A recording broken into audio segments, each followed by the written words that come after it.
Uh, it is a Monday, September the 15th. Hard to believe. Rob Browne in the studio in Memphis, Brenden Martin in Ocala, Coach Pete Cordelli in Nashville, Coach Ellis Johnson in South Carolina. Dave Bartoo should be joining us here shortly from out in Oregon. Where do you start? Is it okay to start off a show in the South during football season with your lead story is how good are the Vanderbilt Commodores? I mean, I was on a show Friday talking about it, but we'll get to it in a minute. Take a picture with your cellular phone of the QR code. We are live on Twitter, Facebook, YouTube, like 8 channels simultaneously. And then, of course, if you miss us live, you can always watch us at your leisure. Share it with your friends and tell them about it. We do it every day, Monday through Friday, 8 to 9. There's a whole bunch of other shows on this channel too. So this is your one-stop shop to come in here and find out the truth on the SEC.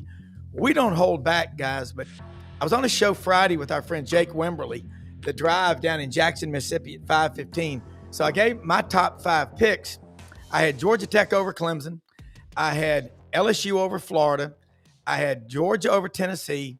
I had Vandy over South Carolina, and I took Texas A&M over Notre Dame because there was so much talk about A&M hadn't won a road game, non-conference, against the top 10 opponent since 1979. And what did they do? That, I tell you, there were so many good games. We were over here at the farm watching it, and nobody could go to sleep. But guys, start with you. Ellis Johnson, you're down in South Carolina. Lenora Sellers, how bad is he hurt? Let's go. Far as we know, it's a concussion protocol. Okay. And that's about all they would release.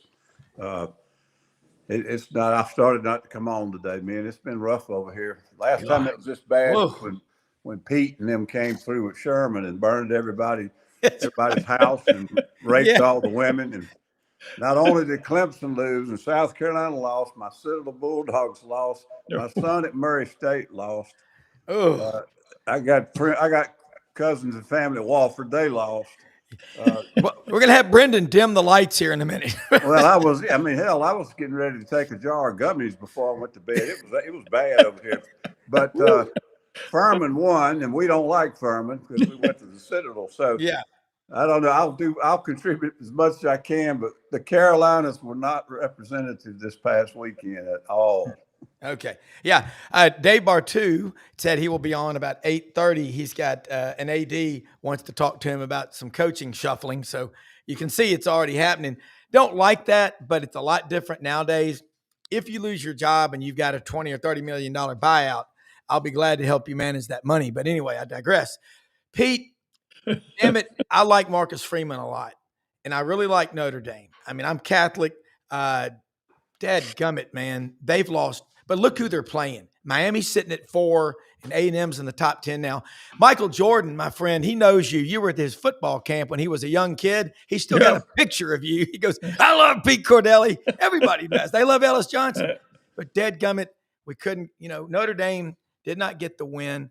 What'd you think about that one?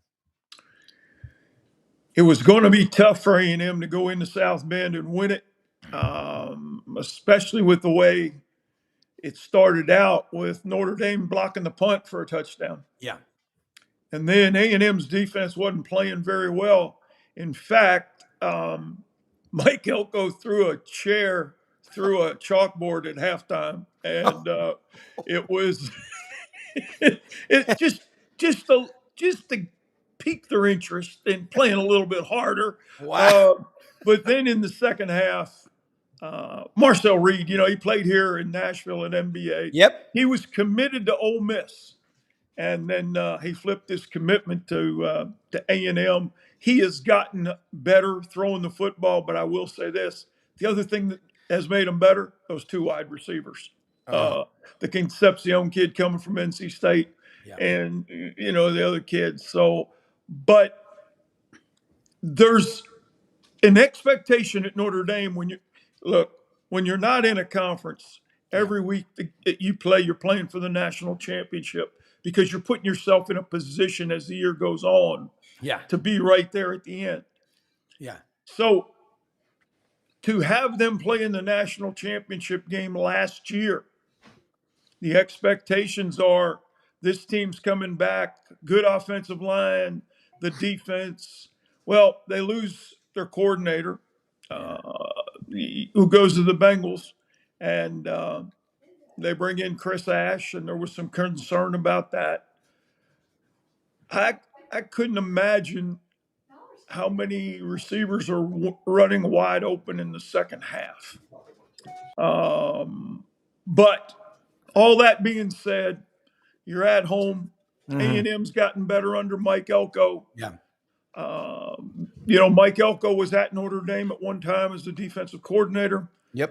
There was a discussion that if Marcus Freeman didn't take the job, they would go after Elko, who was at Duke doing a very good job. The play call for the touchdown on fourth down was a great call. Yeah. And here's why. They go with twins to the field, but with a tight end there as well. They run a double slant, and the number 1 and number 2 outside receivers get bracketed. Yeah. The tight end, he runs an out and up, but he's being covered by an outside linebacker. They got the matchup they wanted. Yeah. And then Marcel Reed half rolls to his left.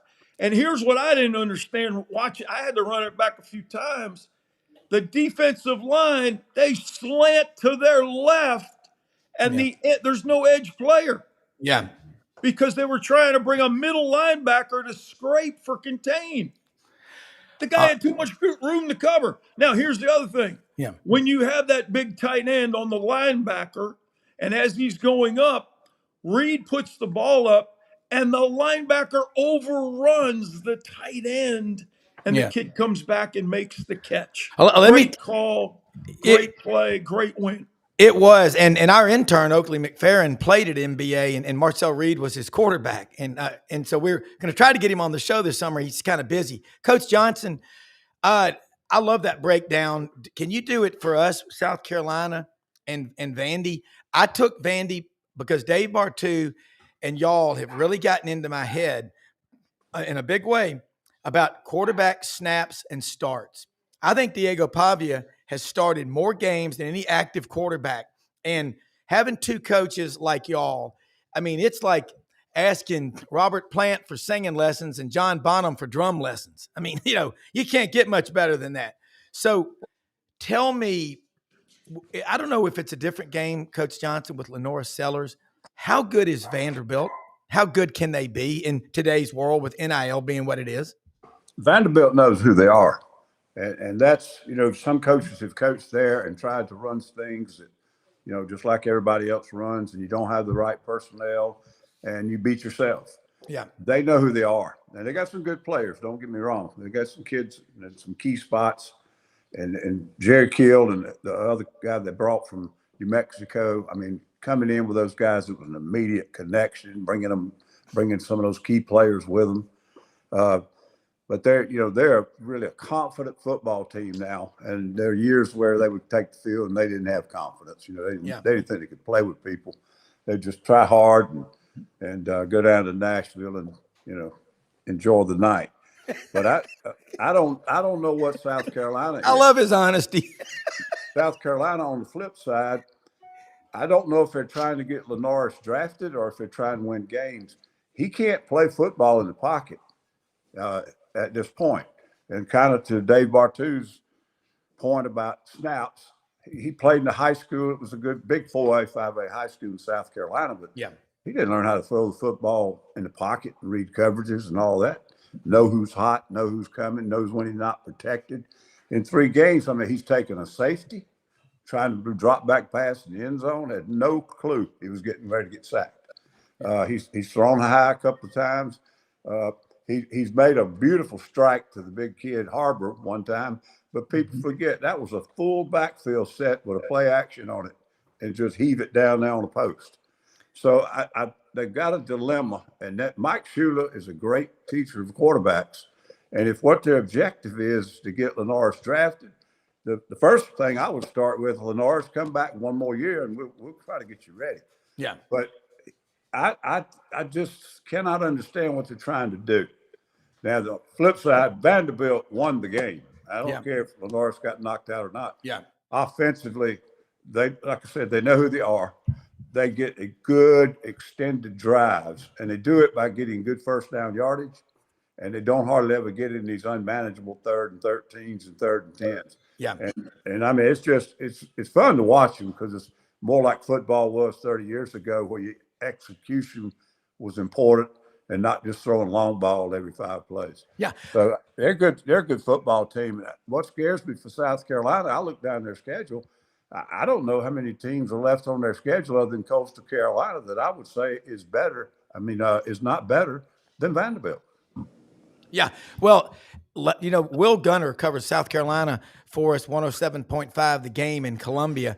And Will was on with us last Wednesday, and Will pointed out some stats. And by the way, guys, we got 2 national championship coaches, Ellis Johnson from Winsboro, South Carolina, Pete Cordelli from the Metroplex of Philadelphia, but Catholic school educated, which is, I love it. But anyway, I got to say this.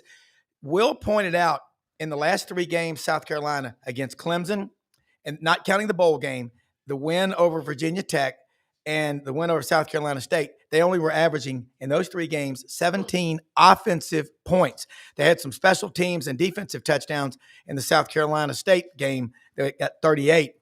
And I said, looking at that trend and following stocks, I said, that thing's about to dip.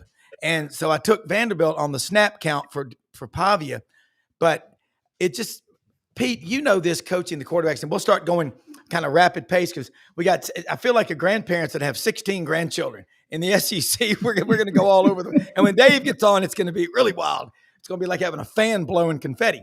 But starting on this one, you tell me on the quarterbacks, people try to make them something that they're not. Who wins in that one? No one. No one, because it's a lose-lose. Coaches are beating their head against the wall. They're frustrated. The player gets frustrated, because in the book that I wrote in Making the Grade, you have to have a POD, a plan of development.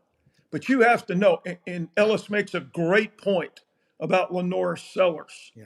And in that, I hope, and the big concern when Dowell Loggins left South Carolina was that when Mike Shula took over, was he going to change the way Sellers is playing to be a drop-back quarterback? 95% of high school coaches in America play their best athlete at quarterback. And like Ellis said, in high school, they're not taught the reads that you have to pre-snap, post-snap. Middle of the field open, middle of the field closed. Then you go to corner leverage. Is it zone? Is it man? So what are you looking for pre-snap? What are you looking for post-snap? Number one, most high school staffs don't have enough guys to coach it. Okay? So you're at a limit there. So you look at this guy and he's running all over the place. Yeah. I mean, let's go with Cam Ward, the number 1 pick in the draft last year. In high school, he played in the wing T. He played in the wing T. And then he goes to the Incarnate Word and has a great, awakening in the passing game. Goes to Washington State, and now he's playing Miami, and then he goes, he's here at the Titans.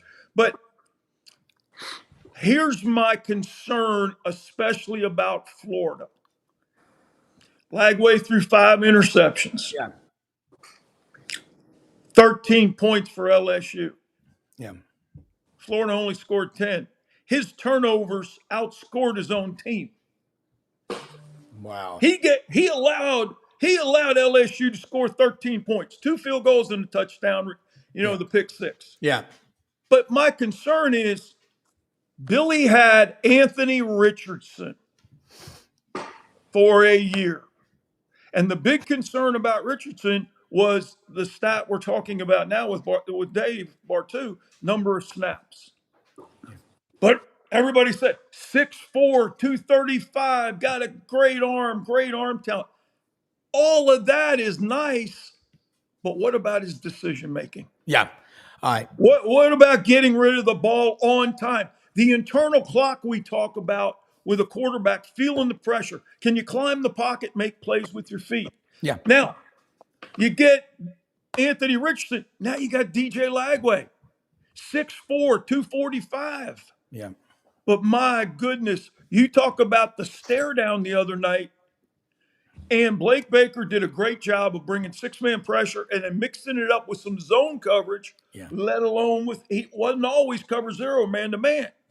Yeah. So quarterback development at Florida between the last two quarterbacks, I mean, they look like King Kong walking off that bus and on that field.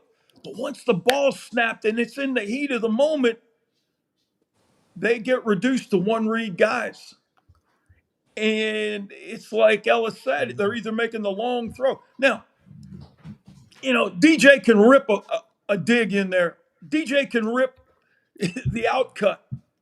But in today's game, a quarterback has to make, all right, an accurate pressure under duress consistently. Yeah.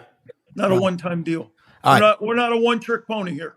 All right. That is a brilliant description. And Coach Johnson, what he just said, and Perry Mason, I love this guy. He's from Lake Placid, Florida, watches this show pert near every day. Can you guys tell me what's wrong with Billy in Florida? I love Billy. He's a top-notch individual, really pulling for him to succeed, but I don't think it's going to happen. And you've known Billy Napier since he was 21 years old.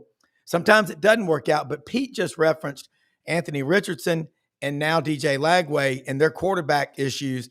It's the same head coach for both of them.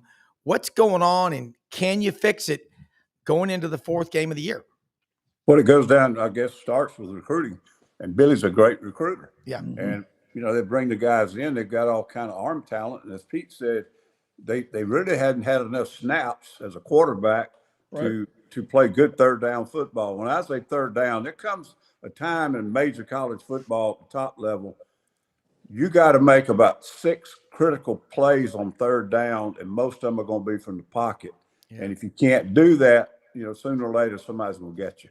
And the thing I really don't understand about it, you just said I've known him since he's 21 years old. Billy played for one of the most, I guess you'd say, most instructive and best teachers in college football. And I'm partial to him, but Bobby Johnson was a great yes. coach. And they didn't run a run and shoot air raid type of deal at Furman. I guarantee you he was taught how to play quarterback at Furman University. Unfortunately, I had to coach against him. Yeah, but it's just sort of like his quarterbacks are not anything like him. It's sort of puzzling, but it goes back to recruiting. I mean, who you got in the locker room?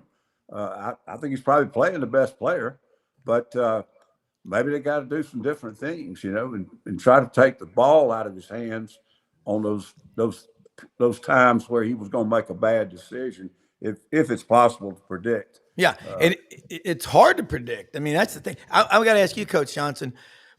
Another school, LSU, their defense. We watched them against Clemson, and I thought Clemson would win that game by like 3. But LSU's offense is not explosive. I picked LSU to beat Florida 24-17. It was 20-10, but LSU had 1 offensive touchdown, 2 field goals, and a pick 6. Garrett Nussmeier, people love him as a quarterback, and here on. Where's the production? You're going into week 4, and Brian Kelly's who he is. I don't know. I mean, I don't think LSU has an explosive offense but their defense is really good. But are they just playing teams that don't have much offense? How do you make a decision here? It's a little bit hard to understand because they've got a lot of kids back from an offense last year that was very productive. Exactly.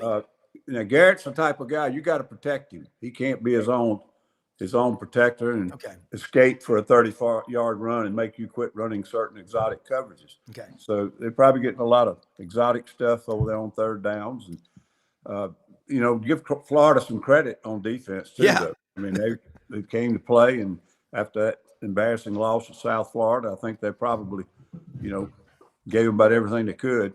I don't really know what's wrong with their offense. Yeah. But the thing I do know is that they know who they are. And Brian Kelly wasn't going to be hard-headed and let Garrett Nussmeier or whatever, put them in the bind where they were going to lose the game. Yeah. So I wish Pete would be the guy to ask this. I just don't know why they're not an explosive, high-powered offense, but they know how to win football games right now and not beat themselves. That's right. Pete, so going to that question, last year LSU had all these guys, Pro Football Focus loved their offensive line, but they're not scoring a lot of points, and they've had 3 games to audition. I didn't put them in. I know this sounds crazy, but I didn't put LSU in my top 6 in the SEC because of that. And I put Alabama and Georgia to play in the SEC and Georgia to win it all because Kirby's kids, there's more alpha males on that team than any team in America. And they're just relentless. And they've got, Clint Eastwood at quarterback, Gunnar Stockton. That kid is just ferocious warrior. People were picking out the headstone, they ordered the flowers, and they already had the shovels out to bury Alabama. And I just was like, you're out of your mind. Talk about Ty Simpson, the kid from Martin, Tennessee, Westview, and what he's doing. And Bernard, the receiver, they got talent, man. Oh yeah, it's never been a question of talent in Tuscaloosa now. Yeah. I wasn't. Please, I was not questioning. No. And the cupboard wasn't bare when Kalen DeBoer took over. Exactly. And then he brings Brailsford, the center from Washington, with him. Correct. Who's a man now. Yeah. I mean that dude's a big time ball player at center. Yeah. So Ty Simpson's on his second coordinator in 2 years. And, again, Ryan Grubb did not come with Kalen from Washington last year. Now he's come in. And I think that Ryan Grubb and Ty Simpson are developing a bond as they go on. They're going to get better. After that first drive in Tallahassee, I don't know what the heck happened. Other than Tony White, the defensive coordinator from Florida State, turned it up a little bit. Yeah. And, man, they got after him. And then the Alabama defense just looked like they had no clue. But again, you have a little come to Jesus meeting, and the players had their player-only meeting that Kalen DeBoer broke in on that week. He did. Oh, yeah. The players are in there. Kalen finds out. He goes in, just throws the door open, goes, "What's going on?" All right, now here's how it's going to be. So all of a sudden, it's like, But anyway, Ty Simpson his dad is one of the finest offensive minds, calling plays. He's got a younger brother right now that's setting all kinds of records. Yeah. Has a number of scholarships, but that comes from Ty being a coach's son and Ty being trained by his dad. Yeah. And so now you're starting to see one of the terms that we use with quarterbacks, receivers, tight ends, running, KYP, know your personnel. Yeah. Ty Simpson's starting to figure out his personnel. Yeah. The guy who's kind of let him down a little bit is Ryan Williams. He's had some drops here that uncharacteristic. He had one the other day in the end zone. It was like, how did you let that ball go through your hands? Yeah. And when I say KYP, the receivers also have to know the quarterback, because as a receiver, you never want the velocity of the football to split your hands. You have to be ready to have your hands firm and cupped, not flat and stiff, firm and cupped, so that when the ball does get there, you can squeeze it. Some of these guys, the ball hits their hands and they're not ready for it. Yeah. They have soft hands. And it's like, and I don't say that in a good way. Yeah. It's like, you've got to be able to make the catch.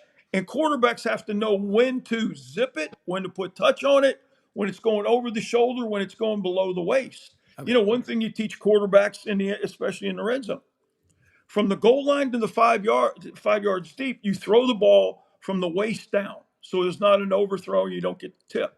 From 5 yards deep to the back of the end line, it's either you're throwing to the pylons or you're throwing it high in a headshot. You're throwing it to the receiver's head so he can go up. And if he doesn't get it, the ball goes out of the back of the end zone.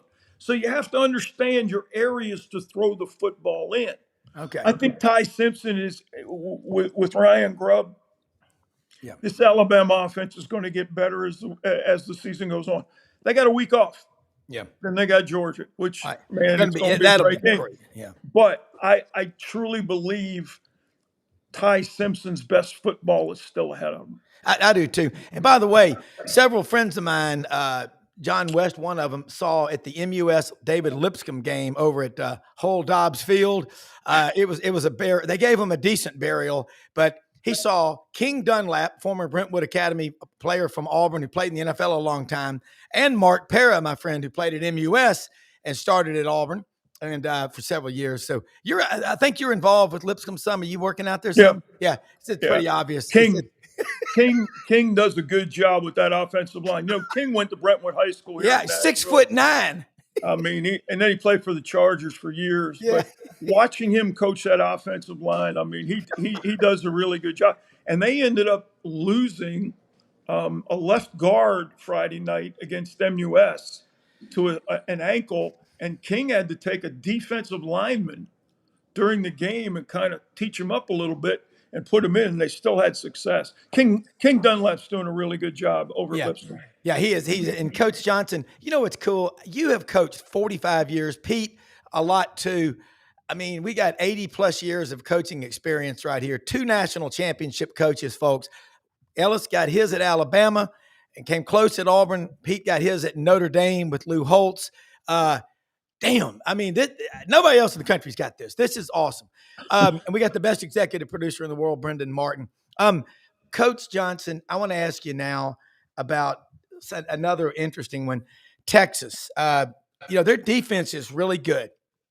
And Dave Bartoo says Sarkisian, hell of a coach offense, but he consistently every year, 1 or 2 times, just underperforms the talent that he has. You saw Arch got booed the other day, and I saw Sarkisian, he said, hey, now that you've been booed, you're in college.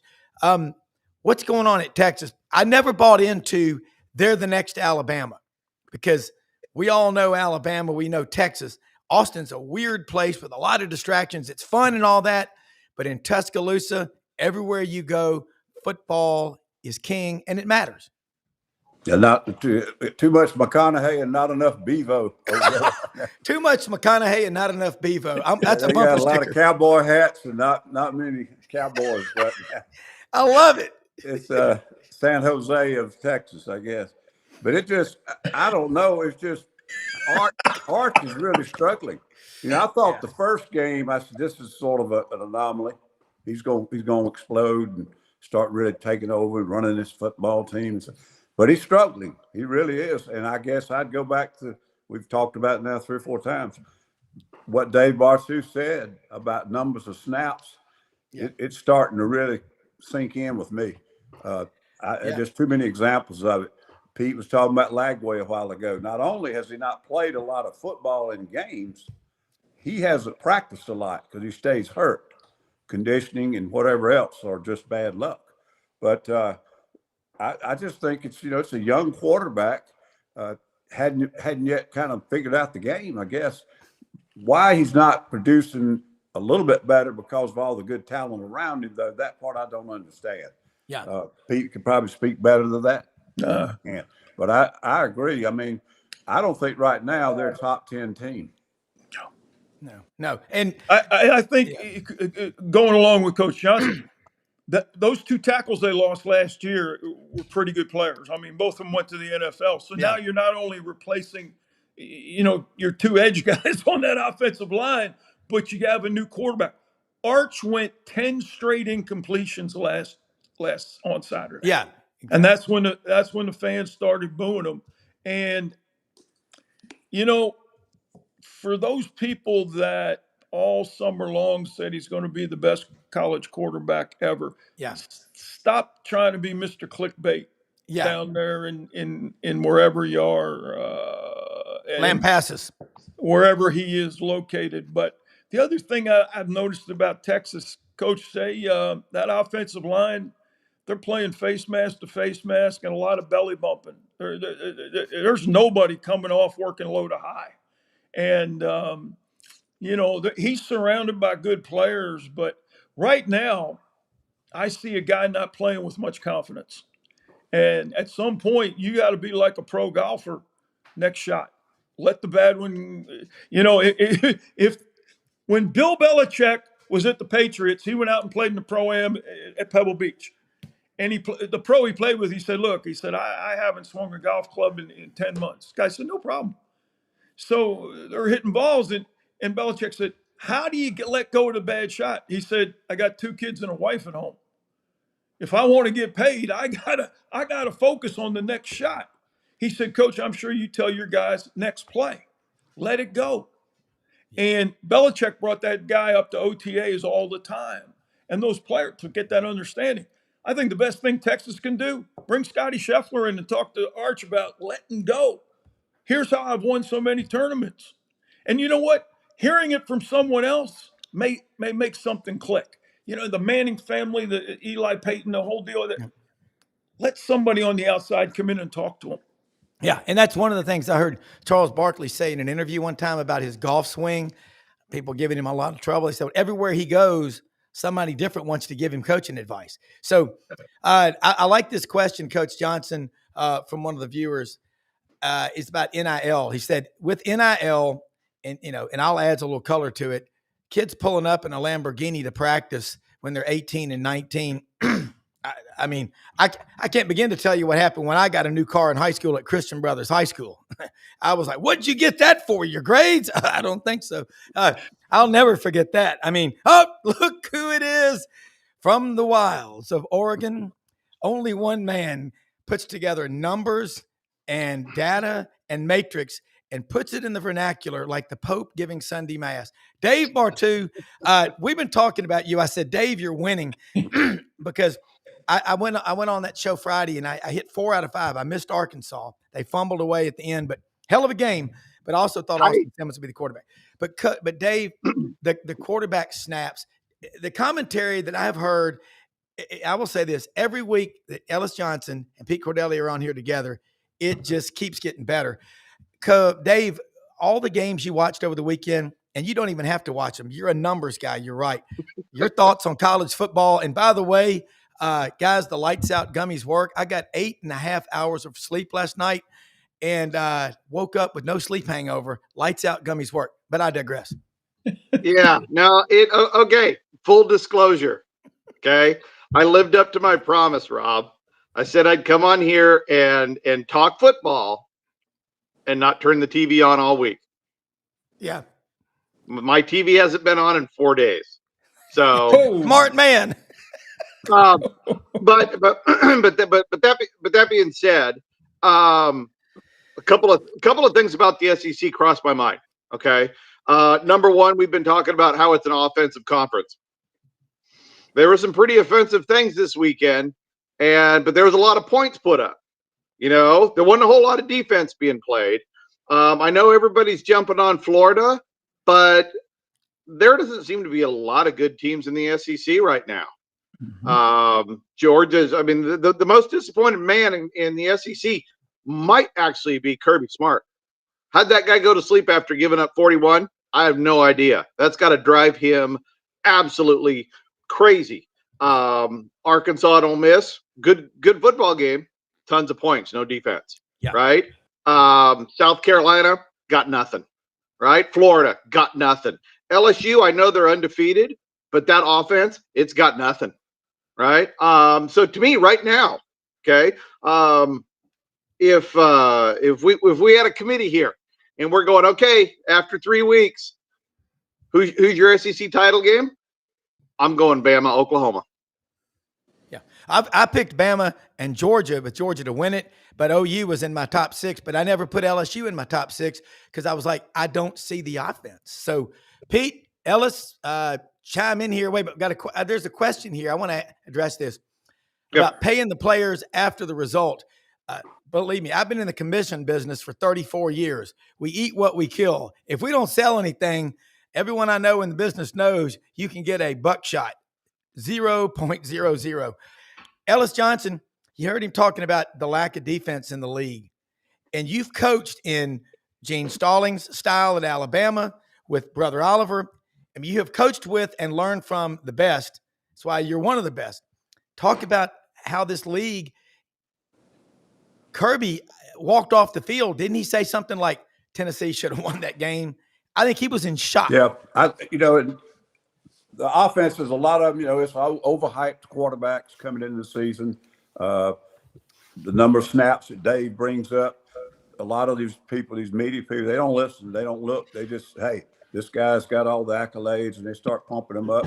Happened to Clemson, happening to South Carolina, happening to Texas. Yep. Everybody says, Gunner, I don't know if we can win with Gunner. All he's doing is going out there and getting his offense running. And he's got the football team, he's got their respect, and he's a leader, and he's making critical plays. So they've got confidence in him. But, the other thing when you mentioned about coaching kids on NIL, I got out before that started. I don't know. I'm sure it's got to be a little different, but I just still think they coach kids the way they always did. The thing if anything's getting into it to keeping coaches from holding players accountable, it's the portal, not the NIL. Hell, they were getting money when we were in there. We just didn't know who was giving it to them. But but they couldn't leave. If they got their ass chewed, they couldn't leave the next day. So that's what the problem is right now. If there's a lack of accountability with players, it's because they always in the back of their mind, they said, those guys recruited me pretty hard 2 years ago. I can go over there and play. And that's probably what it is. But Dave makes some really good points. And I'm high on Oklahoma right now. Of course, they'll probably go out there in the next 2 weeks and blow the whole thing. But Mateer's playing good. I mean, he's not great, but he's playing damn good. And he's got his old coordinator. And Brent's got the defense. And you go back and check who's been putting points on them. Nobody. I'm really excited about it. They've got a big one coming up, and I can't remember who it is right now. They got Auburn Saturday. Yeah. I'm going to be honest with you. I hate to say this, Rob, and I always pull for Auburn. I think Auburn could get that butt kicked double digits out of Oklahoma. I'm concerned about that game, Dave Bartoo. Auburn, I just found out we've got to go to a wedding party for close family friends Saturday. And Rob's like, I'm not worried about the game. I just got this wedding party thing I got to go to. I need to be in Norman. For me. I need to be in Norman, Dave. I-40 West.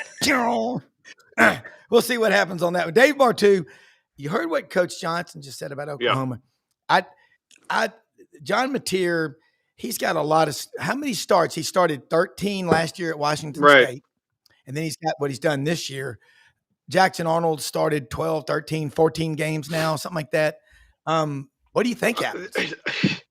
I think the home team wins this football game. I straight up think this home – if this was on the Plains, I'm taking Auburn. They're both playing really good football, okay? And I said it preseason when I started coming on this show. In season, the most important numbers for me is scoring efficiency. That is it. When that ball is snapped, how many points do you expect to give up? How many points do you expect to produce? Okay.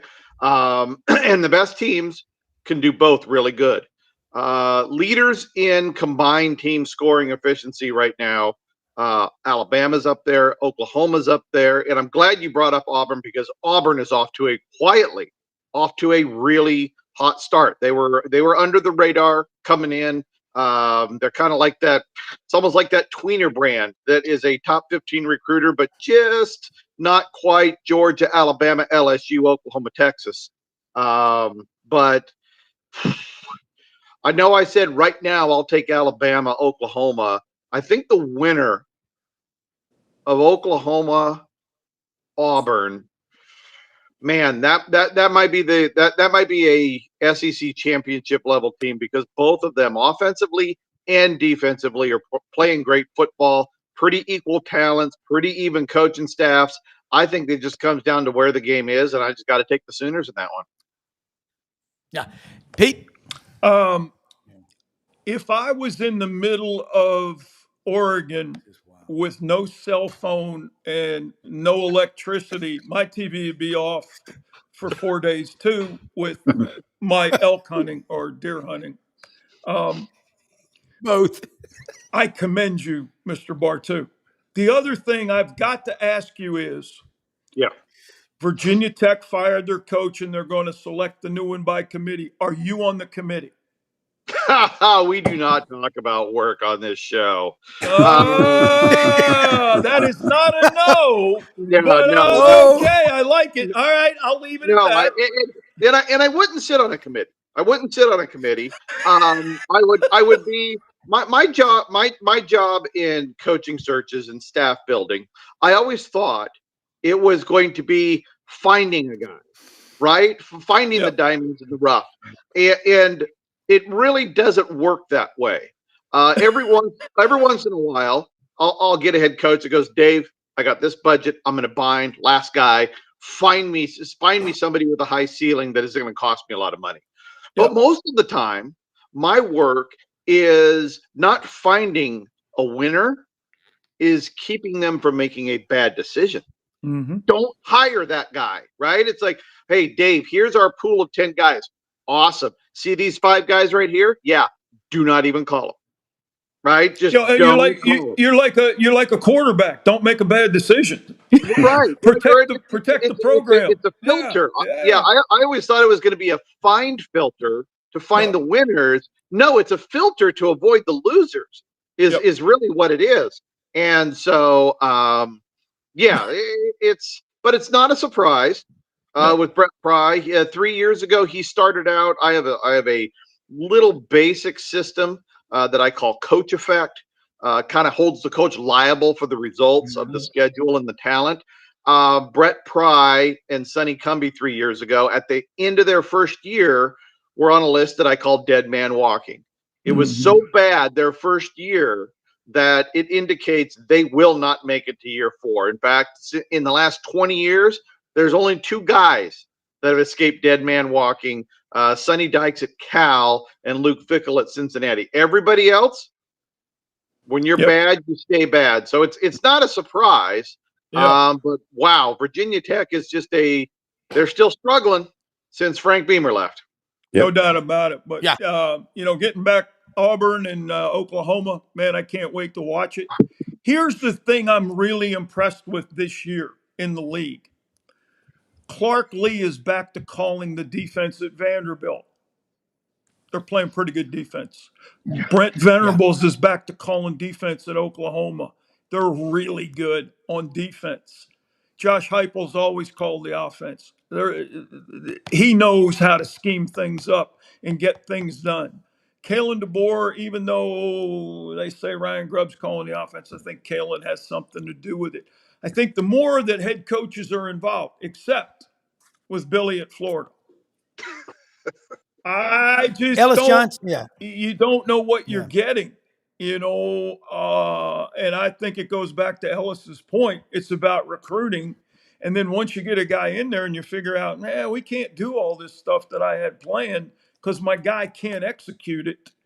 That holds teams back. And I go to Auburn. I've known Hugh Freeze a long time. He is a good football coach. He is a good football. And Kent Nix, Kent Austin. Derek Nix. No, Kent Austin. Kent Austin, yeah. Kent's a good football coach. So all that stuff about Hugh playing too much golf and this and that, you know what? He knows what he has on his team.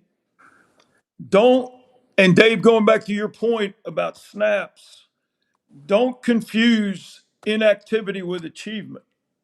And I think the media has a tendency to go, we're going to put these guys on a pedestal before they earn it, before they show us they're worthy of it. But yet you have the numbers that prove plays equal experience, equal guys with leadership in tough situations. Mm-hmm. Yeah. Well, Coach and Dave, I got to ask you this. There's doing a lot of estate planning in 34 years as a financial advisor. My attorney used to say, first generation employs, the second enjoys, and the third destroys, unless you make the kids work. In the most successful family businesses, the big ones, multi-million into the billions that I've ever seen, they start the kids out of college at about $40,000 a year. You're doing everything from the bottom up. You'll earn the respect of the employees, everybody out there, and you know how to run the company. Y'all are right about football. I mean, Coach Johnson, Pete, when guys come in and they think that they were born on third base and hit the triple themselves, that's got to drive you crazy. Dave, looking at the SEC, Texas, there was a story a couple of weeks ago. Texas is the new Alabama. No way. Dude, Texas is in deep trouble right now. I really believe. I mean, I know they have the coaching talent, not on the head coach side, but everything else. We know they have the player talent, but this team right now is 49th in opponent adjusted scoring efficiency on offense. They can't score. They're not very good. Yeah. Right. Yeah. And look at these numbers teams are putting up. Now, look, Pete Kwiatkowski is probably top 3 defensive coordinator in the country. And Texas has been winning with their defense the last 2 years. But the offense keeps going backward. It's almost like Sarkisian can't find his own quarterback. Yeah. Josh Heupel can. That's right. Ryan Day can. Chip Kelly could. I'm beginning to wonder if Steve Sarkisian can find a quarterback. He's got one coming in. He's got one coming in next year now. Yeah, that kid he's got committed for next year. Yeah. He's the dude. Okay. But it's just fun to make fun of certain teams in the SEC, especially when they were crowned before the start of the season. But I do think Texas is in trouble. You have right now. The defense is carrying them, but you have a better offense at Tennessee. You got a better offense at Georgia. You got a better offense at Alabama. You got a better offense at Auburn. You got a better offense at Oklahoma. Man, it is going to be. I think it's going to be really tough to get this offense turned around in time to even consider making the playoffs. I think it's one game at a time for Texas, and if we don't see improvement in this offense, man, I just don't know how they're going to survive October and November to the level people want them to. All right, Ellis Johnson. I got to ask you, and Dave, I agree with that. I didn't put. I don't buy the hype. I look through the numbers. Ellis Johnson, Mississippi State, Jeff Lebby. You've coached there. He's Art Briles' son-in-law. I got a lot of good Mississippi State friends, and you talk about loyalty. How good can Mississippi State be? Because the defense looks a lot better than last year, and it was arguably the worst in school history. I think they can be good. The problem is when we went into Mississippi State, it was in the floor, but Jackie had left some players. Now, some of them, we had to get rid of some of them, but when Jeff took over, it was in terrible shape. And this is a hard conference and a hard day and time with all this portal and NIL. Mississippi State doesn't have the bucks to go out there and grab the top 5 guys out of the portal. So they don't have the chance to rebuild the way everybody else is doing it.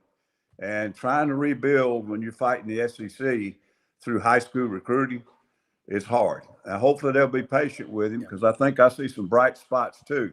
And it's pretty obvious he knows how to coach offense. He's getting some production going on that side. Defensively, I hadn't really kept up with it enough to make an educated statement on it. But they've definitely improved. Yeah. Are they there yet? I don't know. I mean, they just beat Alcorn. So we don't need to, get too excited about that. But I mean, right around the corner, they've got Tennessee, Texas A&M back-to-back. And then they still got, good Lord, they got Texas, Arkansas on the road, Georgia, Missouri. I mean, they've got 6 teams left that you would say they're probably not as good as that team. So I hope he's got it turned, and I think he's done a hell of a job. They're going to have patience over there if they're going to have any chance to get it back to being competitive in the top half. Yeah, going into week 4 in the SEC, when you're looking ahead at your schedule down the road, it's like looking at the weather map on the West Coast and you see this massive storm coming. Well, use that time to prepare so when the storm gets here, you're ready because you have advance. You know who you're playing. Dave, all right, I got to ask you about Tennessee. We talked about Joey Aguilar. Yep. Is he the steal of the year in the portal? William Michael Jordan and Michael Sagg watching the game with them Saturday night said that's the biggest pickup. He can make those throws that some of the other quarterbacks that Heupel's had haven't. You know something? No, it's not the biggest steal, in my opinion. Now, who is? I don't know. But as great as Aguilar has looked, and if you look at the numbers, you look at the yards, you look at the throws, look, this guy at App State wasn't doing any of this stuff, right? So Nope. I think what it does more than anything, I think it shows you how badass Josh Heupel is at developing quarterbacks in an offense. Mm-hmm. This Yep. guy did not I do agree. anything at App State. There was nothing on the radar that said he could do it. Big dude, big arm, right? But I think the credit, look, he's executing it on the field, but Josh found him. Josh saw what he could do with him. Josh has put him in the position to be successful. Josh is one of the top 10 play callers in the country. And I think doing stuff like this, taking a guy off the scrap heap, I don't think he was stolen. I think Josh Heupel turned him into a superstar. I think it's more about Josh than Joey. And somebody put out on X over the weekend, the football stadium, checkerboard, orange and white, 105,000 at Neyland, and it showed the Rose Bowl where Nico is now, and there was a family gathering of some 15 to 20,000. I'm with you about Josh Heupel. I think, and he's also one of the nicest people to talk to, easiest to talk to. He understands the game. He gets Tennessee. I can say that. By the way, your Oregon Ducks, man. Matt Dean flew up to Chicago from Memphis Thursday morning right after the show because Tyler's on that staff. Right. I know a lot of.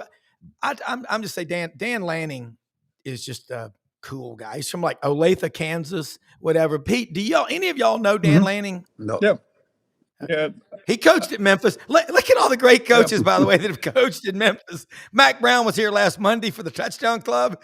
Had a picture of him at then Memphis State University with Ernest Gray and all. It was like, you coached at Memphis. Everybody came here. You coached at Memphis. Hey, one of the great Alabama players and coaches, Richard Williamson, is who I went to. Yes. Let me tell you something. That guy, I'd do anything in the world for Coach Williamson. It's unfortunate he passed, but Richard Williamson, he caught Joe Namath's first touchdown pass in college. He's from Fort Deposit, Alabama, which was just a wide spot in the road, brother. And I mean, you talk about one of the best football coaches and demanding and tough. And then he gets hit with the NCAA investigation that was left by Fred Pankos when Pankos left to go to Vanderbilt. So Richard Williams, but Memphis, Mac was there, and it was really something. But I'll say this about Josh Heupel. Son of a coach, Heisman Trophy winner, won a national championship. He is relentless in recruiting. I mean, the stories at Tennessee, he's nonstop, but he knows how to evaluate. His first call after Nico left, his first call to the quarterback was the Hoover kid at TCU. That's who he made the first call to. He wanted Hoover to leave. He was trying to recruit him. Sonny did a good job of getting some money, and Hoover said, no, I'm loyal to my guys. And there was some talk that Kenny Minchie was going to leave Notre Dame, but Minchie thought he was going to be the starter at Notre Dame. And then they end up getting Joey. But I agree with Dave. Josh Heupel knows how to develop quarterbacks. And the other thing is, he uses that quarterback run game to his advantage. And Aguilar's going to do nothing but get better in that system. Yeah, it is so much fun to watch coaching. And Ellis Johnson, Pete Cordelli, 2 national championship coaches, Dave Bartoo, College Football Matrix, the guy out there, executive producer Brenden Martin, an equal in his field as a producer to y'all. I'm just saying this discussion is deep. I want to ask y'all, Dave, about Bobby Petrino. Talon Green, the second year in his system, that guy is terrifying. He's a faster version of Ryan Mallett from Texarkana, whose uncle was from right here in Parkin, Arkansas, Cross County. Salute to all those farmers. By the way, you can never say now it's dark, we can't work in the fields. They've got lights on them and DVD players and full-blown sound systems. Might be a turtle box or two in one of those combines. But Dave, talk about Arkansas and what they're doing. Jim Cherry wanted to know. Well, you know something? Again, we're walking into the season with a veteran quarterback. We're walking into the season with a veteran offensive coordinator, 4+ star offensive coordinator. You got an offensive coordinator that wants to be a head coach again, right? I mean, I would bet Pete and Ellis would tell you, once you're a head coach, your goal is to be a head coach again. 95% of the guys are like that. And so to me, bringing in a Bobby Petrino, you're bringing in a guy that's motivated to give you 100% to get back to the top, right? And he's done that, right? I mean, he's won a lot. He had a good offense last year. He's got a better offense this year. And so, the question mark at Arkansas coming in was the coaching and the defensive side of football. It wasn't the offense, and we're seeing that so far. I think the bigger question about Arkansas, if they keep this up, where's Bobby Petrino going to be a head coach next year? That's a great point. Ellis Johnson, looking down the SEC, I mean, we've hit on about everybody. Kentucky, they're off this week, and I'm just looking at Missouri.